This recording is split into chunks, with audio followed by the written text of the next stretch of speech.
Hey, what's good, YouTube? All right, so I'm heading back to the house right now, and I just came up with this analogy that I was thinking about, right? Again, good morning, David Yeti. Heading back to the office so I can get started for the day. I just went and stopped and wrote down some goals and worked on a couple of things. If you hear a bit of a list in my enunciations and the way that I talk, I'm getting used to talking with the retainers. I just got my braces removed yesterday, so I have a bit of a list when I talk, right? But nevertheless, one of the things that I was thinking about is the concept of debt. Now, I think debt is one of the stupidest things that you can have, right? And I came up with this analogy. So imagine if you like Girl Scout cookies, right? And the concept of borrowing money and debt is that the more you don't need the debt and the more you don't need to borrow, the more the bank, or in this case, the cookie shop, will give you, okay? So bear with me. If I show up to the cookie shop and I'm at a store and they sell Girl Scout cookies, but I have a trunk full of cookies, they would ask me, hey, I see you got a trunk full of cookies. Do you want more cookies? And I'm like, no, I already have enough. I don't want more, right? So then they would try to incentivize you, saying like, hey, if I let you borrow a box of cookies, you only have to give me a box and a half back. Hey, take your time. It doesn't have to be right now. It can be 12 months, 0% interest. Just whenever you get a chance to. I know you're good for it. You have a good reputation, good credit. I know you're gonna pay me back. So then they let you borrow the box and you have to pay them a box and a half back. You follow me?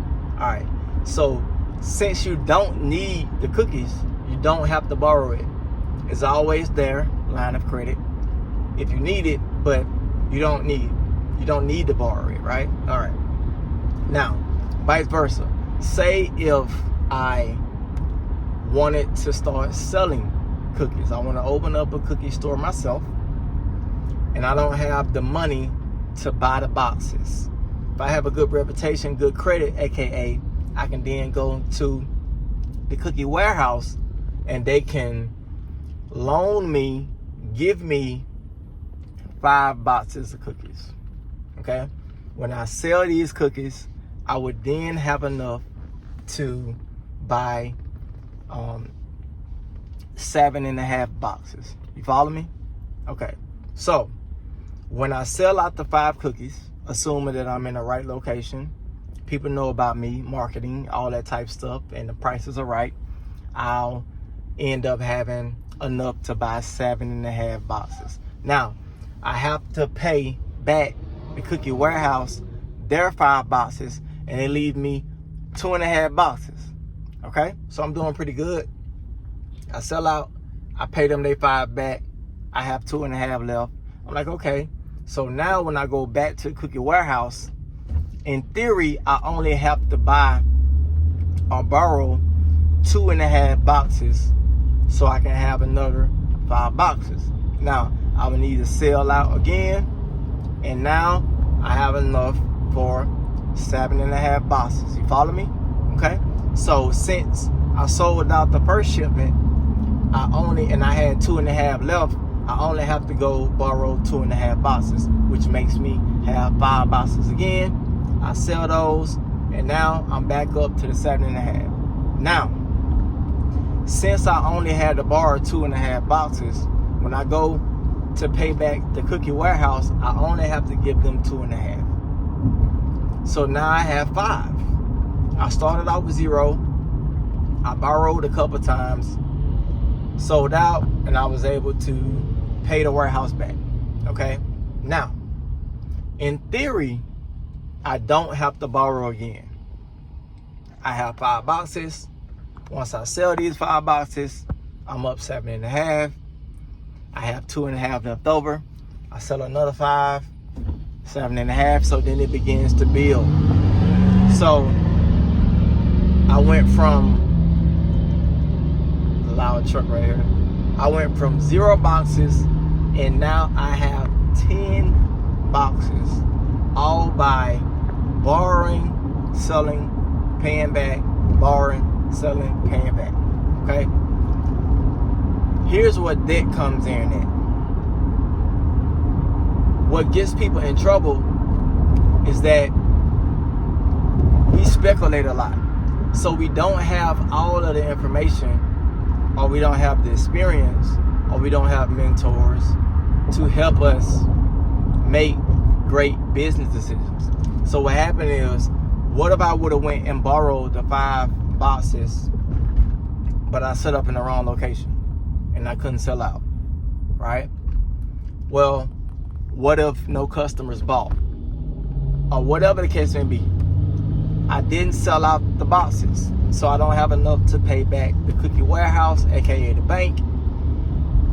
And now I have to, give them a half a pack per month until I pay back the 5 boxes, and then it begins to snowball, right? And then if I go borrow from another cookie warehouse to pay this cookie warehouse back, it just snowballs, and the next thing you know, I owe multiple warehouses.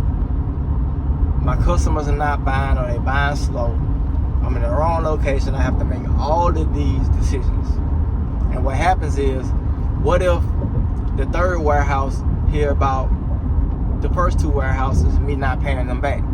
Well, they're going to hedge their bet, and they want to make sure that they look out for themselves. So what if instead of me paying back, the cookie box by cookie box, what if they say, hey, we'll let you borrow back, we'll let you borrow 5 boxes, but since you owe warehouse A and warehouse B, you got to pay us back 8 boxes instead of 5. That's the interest. The worse your credit is, the more interest you have to pay. The more interest you have to pay, the longer it takes for you to pay that. You owe multiple people and multiple warehouses, it then snowballs onto itself. So what am I saying? What I'm saying is, in this example, in order for me to get out of the debt that I'm in, I have to increase my work ethic. So that means I have to stay open longer, aka work longer hours. I have to maybe put sales on some products and things like that, right? Which means cutting back on my expenses, maybe not eating out as much, or whatever the case may be. So now I have to make these sacrifices just to get to even playing field, to level 0, but it's only because of the decisions that I made before in the past. So in order for me to put myself in position in this example, I have to stay down long enough to where I don't need to borrow from the warehouse. It's there if I need it, if I want to expand, if I want to test out a new product or a new flavor and see if this product will work, or whatever the case is, but only when you need it is when it's harder to come by. If you don't need credit, if you don't need money, people are more willing to let you borrow it because you're not desperate. Like, not desperate, and you're in a position to where you can really pay them back. You have the track record, the credit, the experience for people to trust you. This shit is all about trust at the end of the day. And the great thing is, you can have shitty credit like me and made some mistakes like I have and stuff, but there's time to reset and rebuild your reputation. As long as you haven't committed any like fraud or anything like that. And even in that case, America is big on second chances, redemption stories. So I hope that example help you understand the pitfalls of credit and how much debt can hold you back. I'm heading to the office right now. I'm finna go put a couple hours in, close out this Friday, and then start working on my own. I got some schoolwork to do, and I have a couple of other things to do before I get out there and hustle and do some DoorDash. So, love you. I'll talk to you soon. Peace.